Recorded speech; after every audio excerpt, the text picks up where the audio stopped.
Selamat pagi Ibu, boleh untuk dinyalakan dulu mic-nya? Boleh kita coba kembali untuk bisa dinyalakan mic-nya? Boleh dites kembali Ibu? Ya, tes. Baik, Terima sudah kasih. terdengar. Ya. Bismillahirrahmanirrahim. Assalamualaikum warahmatullahi wabarakatuh. Salam sehat, salam sejahtera untuk kita semua. Alhamdulillah pagi hari ini kita semua bisa berkumpul di acara webinar nasional dan terima kasih Teknik Kimia Undip serta BKKPI yang sudah mengundang saya pada pagi hari ini.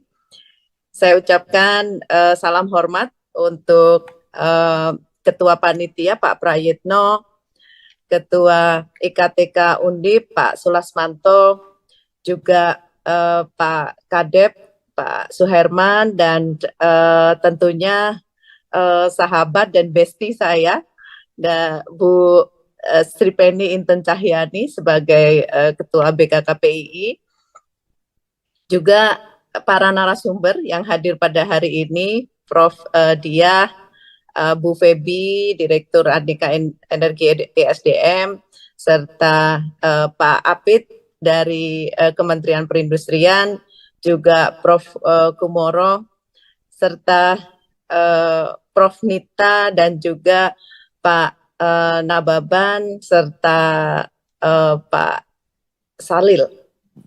Ini luar biasa. BKKPI kalau mengadakan acara sangat luar biasa, dan terima kasih saya sudah bisa bergabung pada hari ini untuk memberikan insight tentang kebijakan energi nasional yang sedang kita bahas. Juga saya tadi mendengar gerakan industri untuk energi hijau juga mulai tumbuh. Ini sangat luar biasa. Dan kali ini saya ingin sharing insight kepada Bapak Ibu semua tentang isu terbaru mengenai tentu saja perubahan iklim dan bagaimana industri bisa berperan. Bapak Ibu sekalian, perubahan iklim saat ini memang sudah menjadi keniscayaan ya, yang pasti terjadi, dan kita semua merasakan dampaknya saat ini. Saya sendiri kalau pulang ke kampung halaman dekat Semarang ini, soalnya saya orang Magelang, jadi sudah merasakan hawa yang panas beda dengan zaman dulu gitu ya, waktu masih kecil, dan ini sudah sangat terasa sekali bahwa perubahan iklim sangat berasa. Nah, negara kita berkomitmen untuk menurunkan emisi, dan saat ini Kementerian SDM mempunyai banyak tugas ya untuk menurunkan emisi ini serta mengawal penurunan emisi semaksimal mungkin. Kita tahu bahwa penurunan emisi ini ada berbagai strategi, dari yang mengenai bagaimana kita harus mengefisiensikan energi yang bisa dikerjakan, berapa sih energi terbarukan yang bisa diimplementasikan, lalu sekitar 180 juta ton CO2 pun harus diturunkan. Dari pembangkit energi bersih kita harus menurunkan juga sekitar 21 juta ton. Nah, target CO2-nya ini pun bisa dilihat bahwa sangat banyak sekali yang kita harus jaga ya, harus kawal untuk bisa turun. Bahan bakar rendah karbon juga kita sedang upayakan, serta kita harapkan nanti dari reklamasi tambang itu turun sekitar 5,8 juta ton. Nah, upaya-upaya ini semua tereksplisitkan dalam RUKN, dan saat ini kita tahu RUKN yang terakhir kan 2014, saat ini sudah 10 tahun, sehingga tahun 2024 ini kita akan merilis RUKN yang baru. Dan di sini ada exercise, walaupun masih menjadi satu pembicaraan, satu diskusi ya. Jadi nanti Bapak Ibu juga kalau ada masukan boleh bisa di-sharing ke Kementerian SDM untuk kita bisa berdiskusi. Dan tentu saja dari konsep RUKN yang ada, kita ingin memperbesar baseload.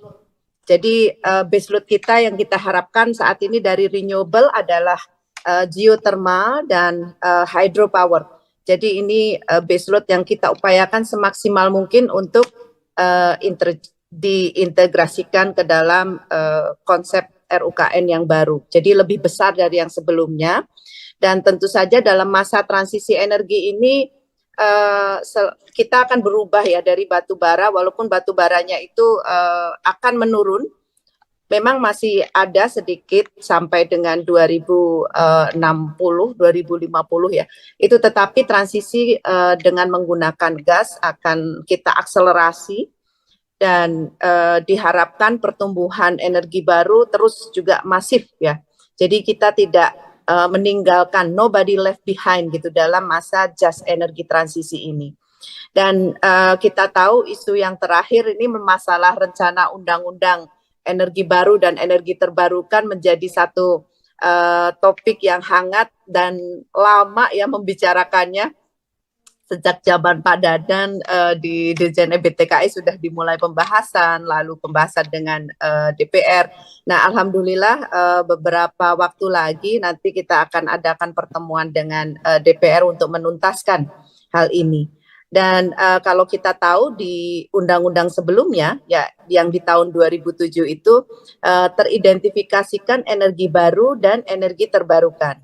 Nah, di konsep di undang-undang yang baru ini, untuk energi terbarukan kita memasukkan nuklir, hidrogen, amonia, dan sumber energi baru lainnya menjadi satu konsep energi baru. Dan energi terbarukan diantaranya disebut panas bumi, bioenergi, aliran dan terjunan air, karena ada pump storage dan lain sebagainya yang mungkin nanti bisa kita create energi-energi terbarukan lainnya. Dan angin tentu saja, sinar matahari, serta laut.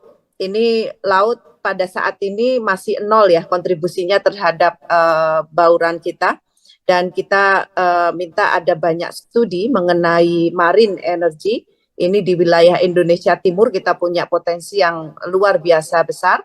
Mudah-mudahan ini nanti bisa kita akselerasi. Nah, dari berbagai sumber energi yang kita punyai ini potensinya tersebar luas. Dan kita harapkan capaian bauran energi bisa lebih meningkat lagi. Walaupun di rencana di tahun 2025 kita mentargetkan 23% dari bauran energi nasionalnya. Saat ini tahun lalu masih 13,2%.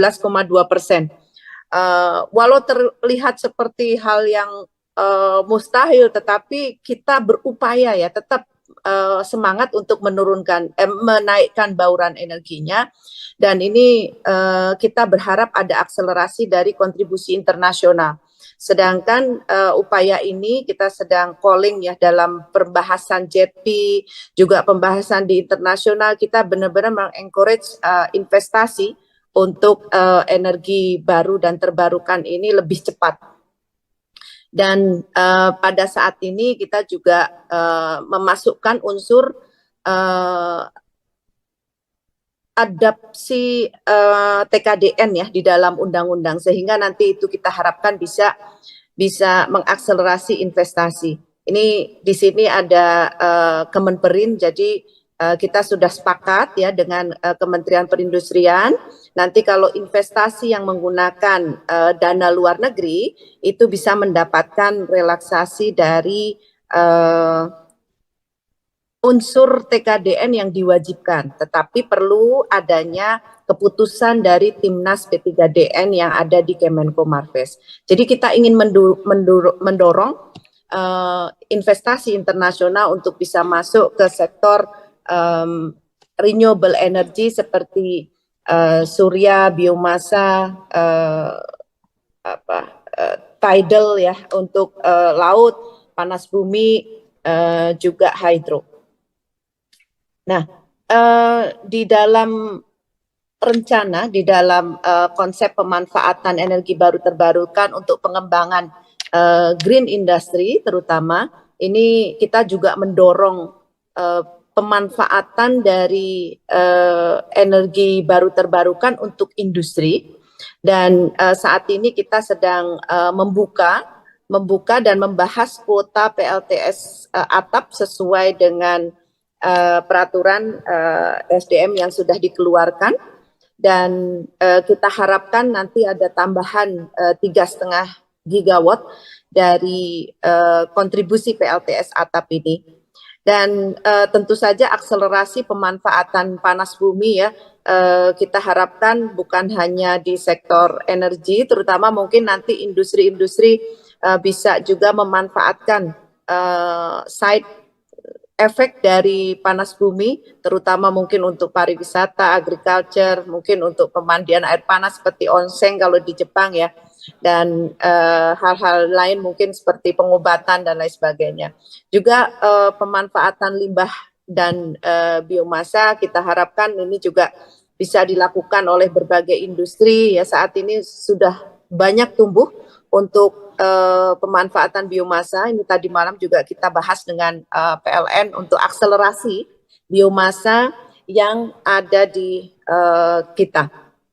Dan dari situ saya ingin mengencourage ya industri-industri yang support terhadap komponen energi baru terbarukan seperti modul surya, baterai, solar monitoring, lalu turbin untuk PLTA ya. Ini semua industri yang mendukung energi baru terbarukan belum banyak saya rasa.